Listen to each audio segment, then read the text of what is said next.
TWR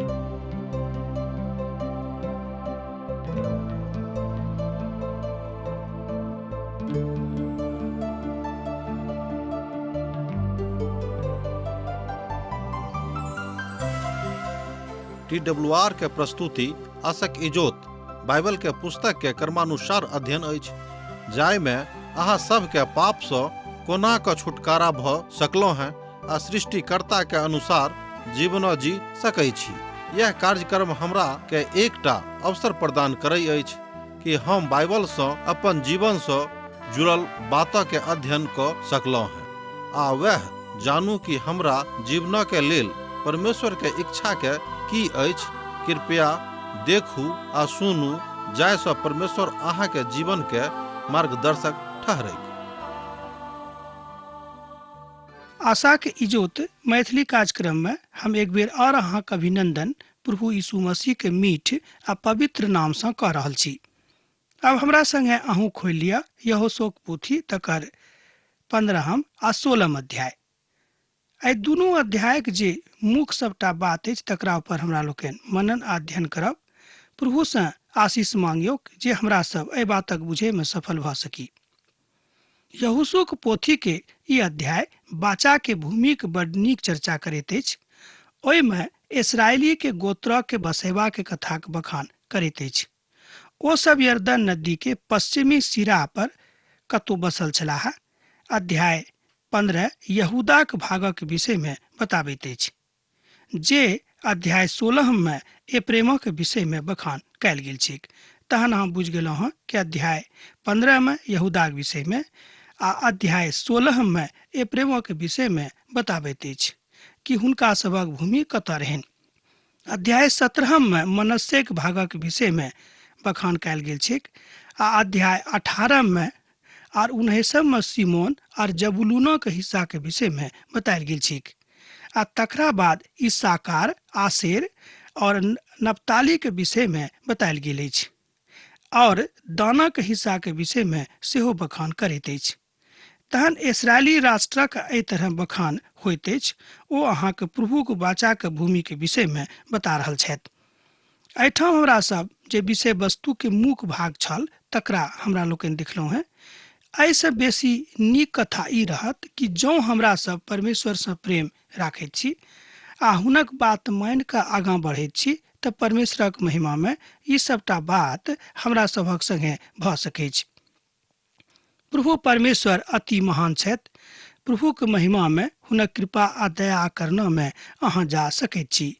हमर भाई बहिन, यह बात परमेश्वर आजुक दिन अहाँ के बताबैत छथि। एहि बातक सुनि कऽ अहाँ बड़ प्रसन्न भऽ सकलहुँ हैं।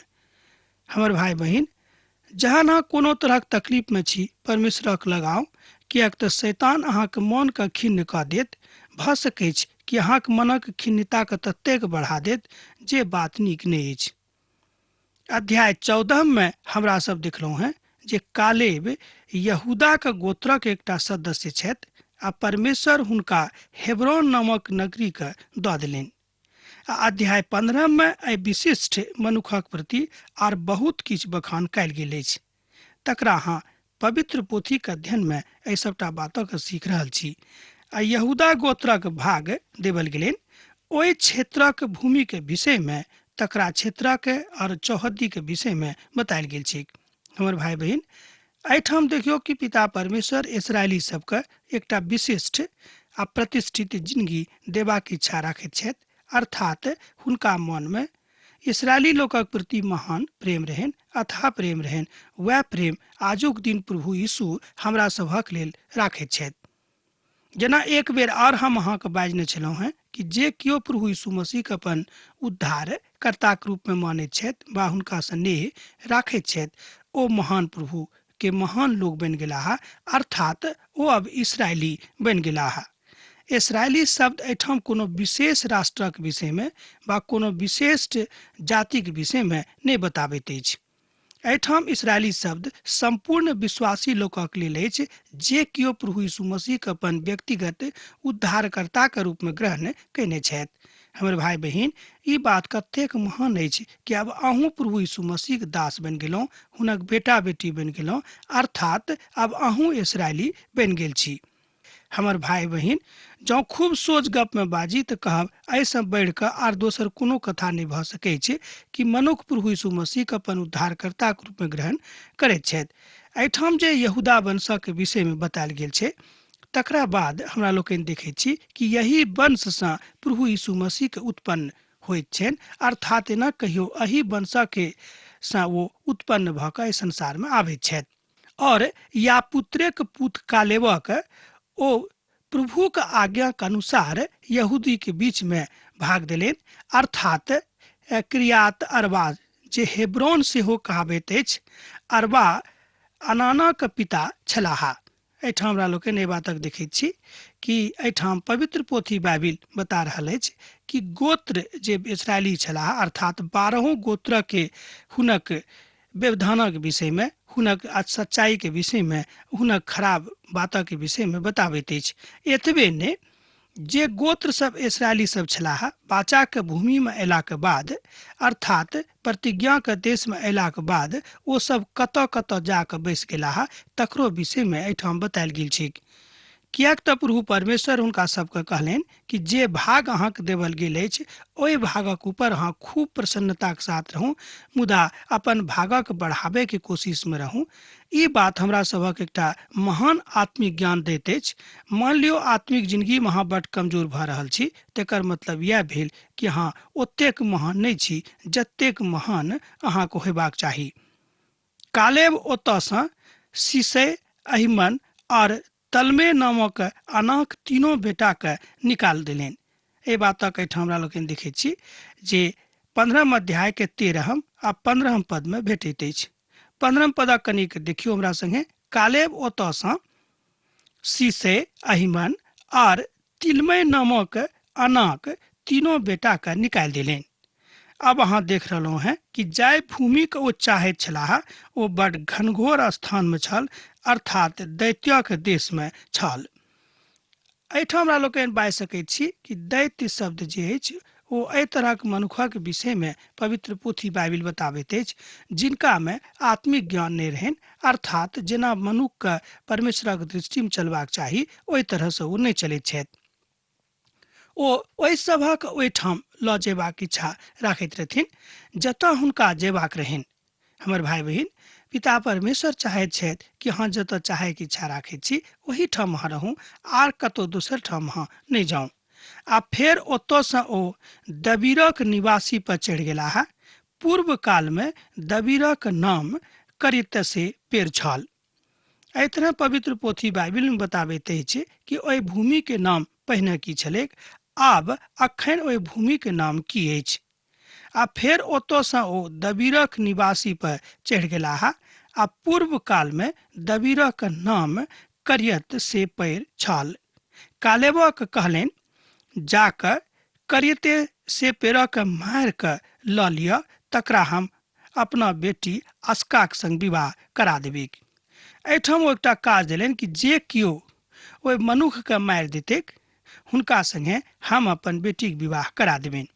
एकटा शर्त ओहिठाम राखैत छथि। हमर भाई बहिन, प्रभु परमेश्वर हमरा सभक एकटा शर्त दैत छथि। ओ शर्त ई अछि कि जँ हमरा सब प्रभुके मानी तहने ओ हमरा सभक जीवनमे औताह आ हमरा सभक लेल काज करता। तहन कालेबक भाय ओतिनिएल कंजी तकरा लऽ गेलनि और ओ तकरा अपना बेटी अस्काके विवाह देलनि।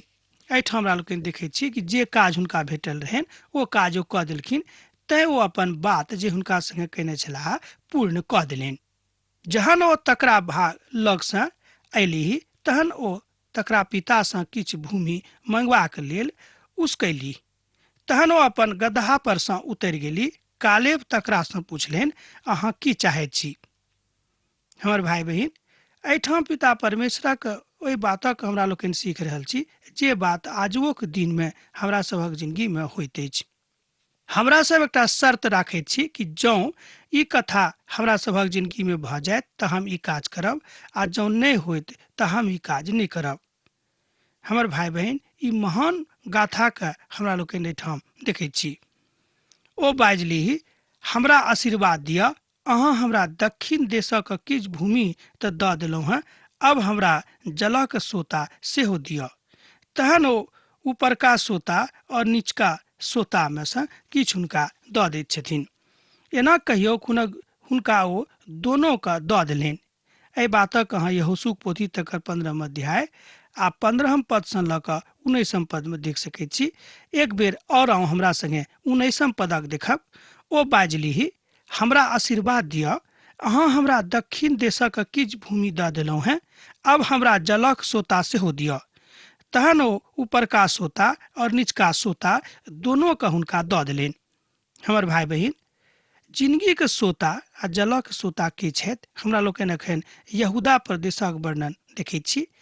हमर भाई बहिन, एही प्रदेश सँ बा एना कहियो यही गोत्र सँ, यहूदा गोत्र सँ प्रभु यीशु मसीह के जन्म होइत अछि, जे संपूर्ण जलक सोता ओ छथि, अर्थात जल शब्द एहिठाम जिंदगी के दिस इशारा करैत अछि। हमर भाई बहिन, हमरा लोकनि सुनैत छी, गामो पाहु सुनने होब कि जले जीवन अछि। हमर भाई बहिन, एहिठाम जल शब्द प्रभु यीशु मसीह के दिस इशारा करैत अछि कि ओ कहैत छथिन कि हमरा दोनों सोता दऽ दिअ, अर्थात जल जे प्रभु यीशु मसीह छथि, ओ आत्मा आ प्रभु यीशु मसीह दोनों के मांगैत छथिन। एहि तरह विद्वानक एहिठाम मत छैक। डॉक्टर मैगी एहिठाम कहैत छथिन कि जे केओ जिंदगी के सोता के दिस एहि तरह ताकैत छथि, हुनका जिंदगी में महान अवसर आबि सकैत अछि। हमर भाई बहिन, हमरा सब अखन कतऽ ठाढ़ छी, एहि बातक अहाँ देख सकलहुँ हैं। यहूदा गोत्रक भाग कतेक रहेक, तकरा विषय में अहाँ एहि अध्याय के पहिल पद में देख सकलहुँ हैं। आ तकरा बाद नगर सभक विषय में लिखल गेल छैक, मुदा ओहि कालक मानचित्र में अहाँ यहूदाक भाग आ तकर क्षेत्रक विषय में देख सकैत छी, जे नागेम धरि छलेक, अर्थात दक्षिणी सीमा के सीना के प्रक्षेत्र धरि रहेक। एहिठाम हमरा लोकनि भौगोलिक दृष्टिकोण के देखैत छी, बा एना कहियो कि भौगोलिक परिप्रेक्ष्य में पिता परमेश्वर हुनका सभक ओहि सबटा बातक बतौने छथि। हमर भाई बहिन, महानता के बात एहिठाम हमरा लोकनि देखैत छी कि प्रभु यीशु मसीह इस्राएली सबके खूब नीक सँ व्यवस्थित कऽ रहल छथि। अब अहाँ बाजि सकलहुँ हैं कि ओहि काल में तो प्रभु यीशु मसीह के देही धारण नहीं भेल रहेक, मुदा अहाँ किया कहैत छी कि प्रभु यीशु मसीह हुनका ओहिठाम व्यवस्थित करबाक इच्छा राखैत रहथि? हमर भाई बहिन, ओहि काल में प्रभु यीशु मसीह देही धारण में तो नहीं छलाह, मुदा यहोवा के रूप में हुनका सभक सन्मुख में उपस्थित रहैत रहथि। ई बात पूर्ण नियमक रहेक, तैं पवित्र पोथी बाइबिल में दोनों नियमों के एके ठाम संग्रहित कयल गेल छै। विद्वान सब कहैत छथिन कि जे केओ परमेश्वरक ओहि वचनक विषय में ध्यान राखैत छथि, जे पवित्र पोथी बाइबिल में लिखल गेल छैक, तकरा विषय में जँ ओ जानैत छथि तऽ प्रभुक महिमा हुनका जिंदगी में प्रकट होइत छनि। हमर भाई बहिन, की अहाँ प्रभुक जानैत छी? की अहाँ एहि तरह हुनक बातक मानैत छी? यह बात आजुक दिनक हमरा सभक मुख्य भाग छल, जे हमरा लोकनि 15 अध्याय में देखलहुँ हैं। अब हमरा सब किछु बात 16 अध्याय के विषय में देखब, जे एहिठाम प्रभु परमेश्वर हमरा सभक की बताबैत छथि। अध्याय के 16 आरंभ एप्रेम और मनस्से के कुलक भूमि के भाग कतेक छल आर हुनक भूमि के सीमाना कतऽ धरि छलेक, तकरा विषय में बताबैत अछि।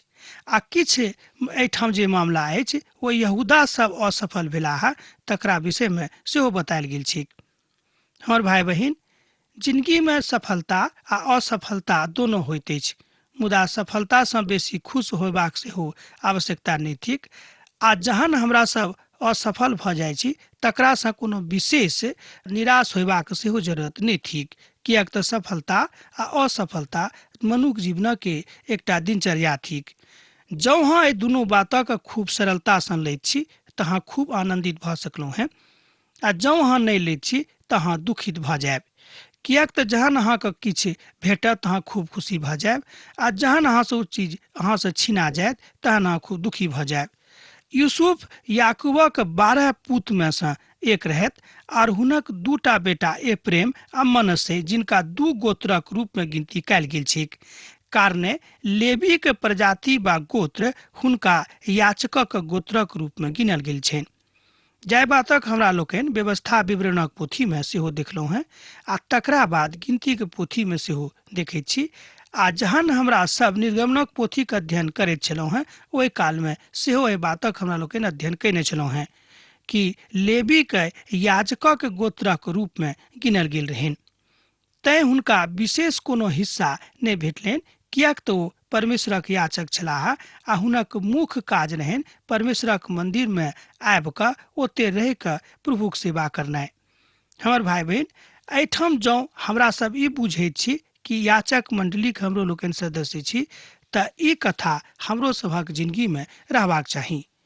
हमरो सभक जिंदगी में धनक प्रति ओतेक आसक्ति नहि रखबाक चाही, किएक तऽ आजुक कलीसियाक जे मुख्य समस्या थिक ओ यह थिक कि हमरा सब विशेष रूप में धने के प्रति आसक्ति राखैत छी आ तकरे लेल काज करैत छी। आजुक कलीसिया के मुख्य समस्या यह थिक। हमर भाई बहिन, जँ एहि तरहक समस्या से अहाँ गुजरि रहल छी तऽ हम कहब कि बात नीक नहि थिक। अहाँ परमेश्वर से प्रार्थना करू आ हुनका सँ अपन हृदय परिवर्तन होयबाक लेल कहियोक। ओहि प्रजातिक गोत्रक लोकक कोनो प्रकारक भूमि नहि देबल गेलनि, तै संपूर्ण इस्राएली प्रजातिक गिनती 12 कयल जाइत अछि। एना तऽ एकर गिनती 13 होयबाक चाही, जँ हमरा लोकनि ओहिमे लेवियो के मिला दैत छी।